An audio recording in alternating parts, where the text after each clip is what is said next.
Do you want to practice your Italian while listening to a ghost Christmas story? Then keep watching.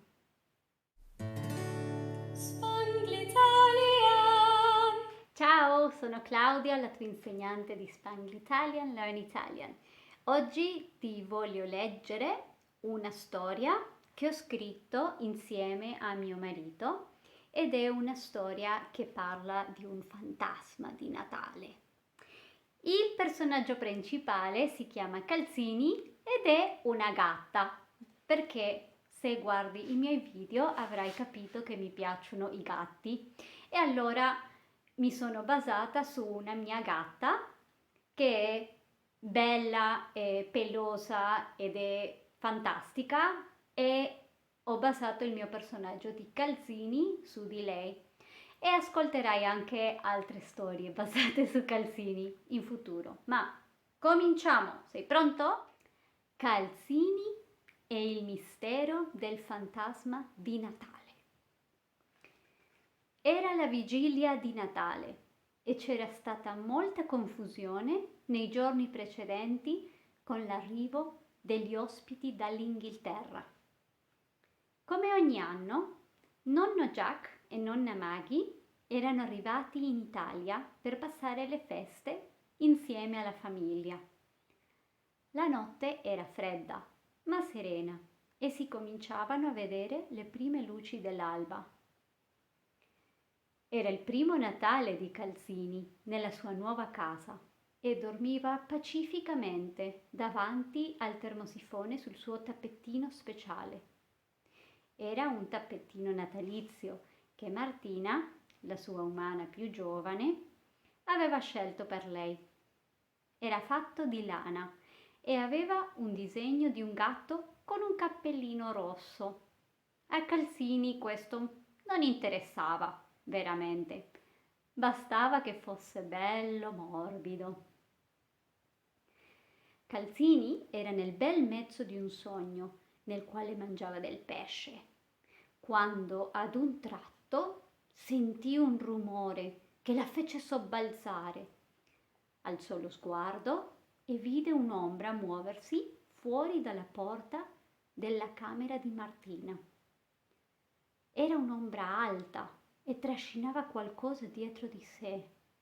Sembrava un sacco o qualcosa di simile. Decise di alzarsi e seguire quest'ombra. Era incuriosita, ma anche un po' impaurita. Poteva forse essere un fantasma?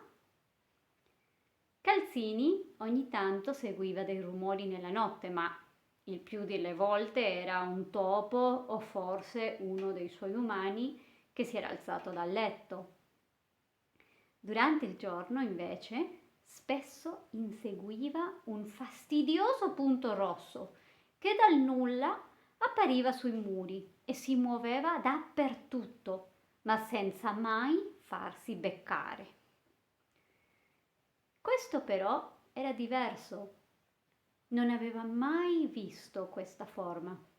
Seguì l'ombra per il corridoio e poi fino al soggiorno.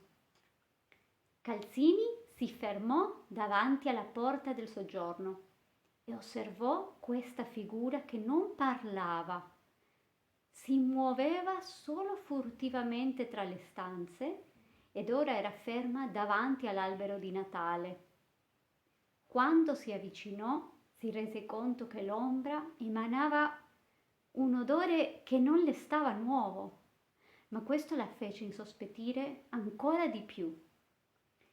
Calzini, in quel momento, decise di agire distinto e, coraggiosa com'era, si lanciò su questa misteriosa figura con la bocca aperta e la zanò con tutte le sue forze.